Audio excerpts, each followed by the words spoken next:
ye kyayongera okugabana nammwe endoza ebifaananyi ebyo mubirabye omugogo bwe gufaanana ne bw'oba ng'okoze kayogati banana steam shake nga gye tuyita banana steam shake ate era ne cardamom eyo nno nga bwe ŋŋambye for kidney stones juice oba omubisi gwe tukamula mu mugogo. You can also drink the banana stem juice along with cardamom powder so as to prevent kidney stones.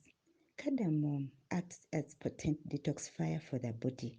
Ejjamu obutwa oba ebikyafu byonna mu mubiri gyaffe. Bannange cardamom ndooza mukalabye bangi tukakozesa kateeka mu cakes zaffe oba pilaawo ne drinks ezimu naye nga tetumanyi nti kalungi nnyo. Kati nno bannaffe abali e Bulaaya in the northern hemisphere winter eyingiddewo. Eyo tugiyita the winter spice. Terina kubula mu nnyumba yo. Lwaki? In addition to lifestyle corrections, diet is a requirement. Of course, exercise, sleep, and to curb your stress. Kakati cardamom eyo etuyambako also rectify our moods. Winter obusa abantu babeera very irritated. Engeri oba obunyogovu gye tuyingira ndooza ne buyingira ne mu bwongo omwo ne bututawaanya. Naye nga nnungi nnyo kubanga cardamom nga yo oba elachi wonna wooli abamu bagiyita elachi abalala bagiyita cardamom nnungi nnyo. It maintains the blood pressure. Mu cold days oluusi tuteekako bingi nnyo ebibuguma naye ate ne tubeera nga twalekidde kino kiri ne tubeera nga ne blood pressure zaffe zambuka. Cardamom kebeere mu maka gaffe. It also boosts the immunity. Kale kugamba bw'okozesa omugogo gwaffe guli taddemu ne cardamom n'obeera nga you've really boosted the immunity. It also used for both coughs and colds. Kubanga bino bye bimu ebiraga nti immunity ye egenze wansi oba obutofaali obulwanyisa abasirikale mu mubiri gw'obugenze wansi. Cardamom is also it has anti-inflammatory properties. Wakinyonyola entya mu Luganda naye bwe kiba nga emibiri gyaffe girina we gikoseddwa cardamom atuyamba ne gibeera nga giddamu okuzimbibwa ne giddawo n'obeera nga oli bulungi. It also aids constipation. Abalina constipation bannange tetufuluma bulungi. Buli oba tofuluma bulungi oba tolidde enough fibre oba tolina ebyandibadde oba biwuziwuzi ŋŋambe naye ebigogwagogwa ebyandibadde bikuyamba emmere eyo ne bagisa n'evaamu. Tulina nnyo processed foods, emmere enkolere mu makolero oba gye tutadde mu nsaano, akawunga, omuceere, macaroni, many other things that really eat that are processed. Nosanga couscous tetwagala mulya, twagala kuyiga kulya mmere endala wala gye balya naye vegetables tetuteekako nnyingi actually. Kati nno ojja kukwekwata ne cardamom ako kakuyambe obeere nga tubeera constipated. It also prevents hair related problems. Kubanga cardamom atuyamba kubanga olowooza nti nno ojja kuteeka ebizigo by'oku mubiri gwo ku nviiri zo mu mutwe gwo wansi ku scalp naye ate let's work from the inside, twekoleko okuviira munda kubanga nze Babirye bw'ogamba Babirye ali luddawa ali mu nze mu mubiri guno nina oguliisa nina okweddaabiriza ate bannange tokkiriza kukaddiwa bubi. Bangi bakaddiye omutundi wa myaka 4 n'atuna ng'ow'ekinaana naye nga obuzibu buli nti tetufa ku mibiri gyaffe ojjozzamu obucaafu bwonna obulimu. Kati kanzireyo ku mugogo gwaffe guno. Omugogo gw'ekitooke gwe njogerako ogwo buli wakati otera okujjayo ne tubuggyako ekinyirikisi. Bwe tuba tuli ku mikolo gy'abafu ne tugamba bannaye mujje muzirage abazzukulu n'abaana mujje muzirage bannange tuleme kukomya omugogo gwaffe guliko bingi. Bw'obanga omwana ayokyerwa omuliro omugogo gwe gukola bulungi nnyo nga oguggyayo amazzi ago n'ogayiwako n'ogukonakona oba n'ogusekula mu kinu oba olina blender n'oblendinga amazzi ago goggyemu n'ogakamulira awantu awo awayokyeddwa omuliro oyangwa mangu okuwona era n'obulumi bukendeera mangu.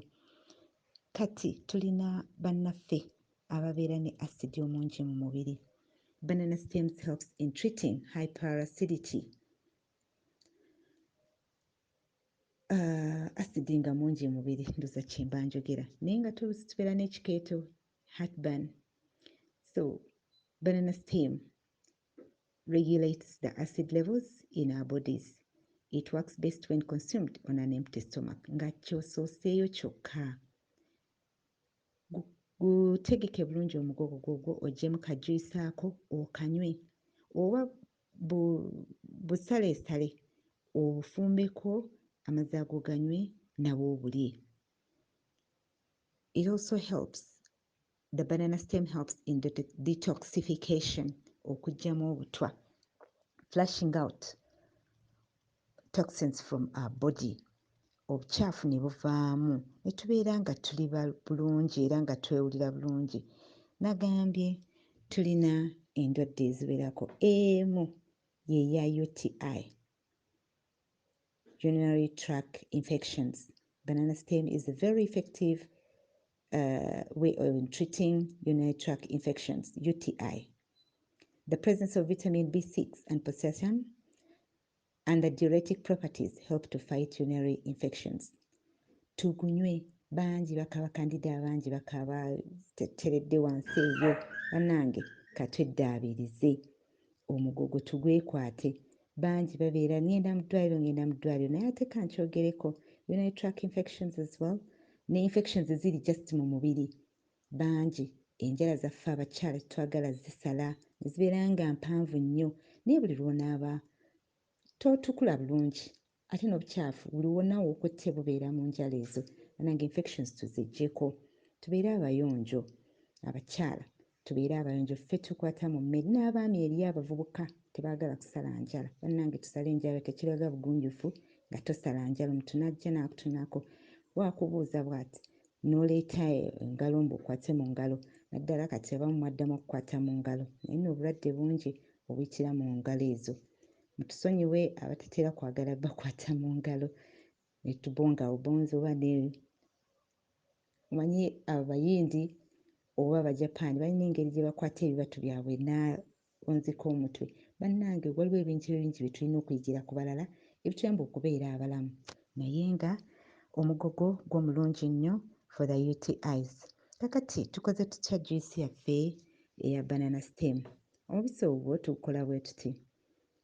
Tegeka bulungi ekitundutundu ky'omugogo ogwo okisalesale mu butundu butono. Osobola okiteekako mu buttermilk oba yogurt naye bw'oba olina fridge kiteeke mu fridge. Oba tolina fridge ojja gukuumira mu kifo ekiri cool. Naye ate bangi mu Buganda oba wamu we tuwangaalira mu Uganda naye n'abali wabweru eyo oba waliwo ekitooke wekiri ojjayoko epiisi n'ogitereka mu fridge oba n'ogitereka awantu awali cool naye tugyayo nnene nnyo. Ojjayo gy'onoosobola okozesa bwe gusigala nga guli mugogo nga guli eyo mu nnimiro abali mu Uganda gusigala guli intact than ogukatingako n'oguleeta ne gubeera awo nga muwanvu nnyo.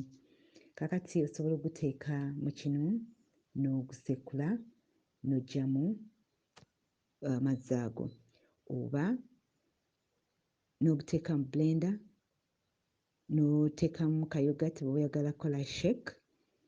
Abamu bamansiramu ka pepper, either cayenne pepper or black pepper if they like that taste, ne bawoomerwa. You can also make a small paste. Osobola okwongerako amazzi n'obeera nga okola kugamba nga ekyo tekiri kikwafu nnyo ate naawe abalala ajja mu mazzi gokka amala n'agagatta mu yogati we n'amunywa oba n'aganywa nga gali gokka.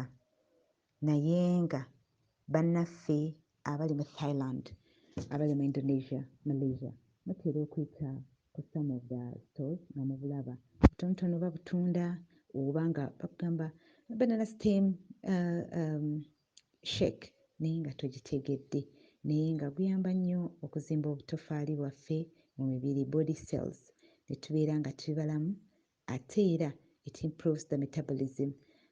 also regulates the bowel movement. Really omugogo gw'ekitooke gusobola kulekeraawo gwogerako. Katubukozese bannange tubeere balamu.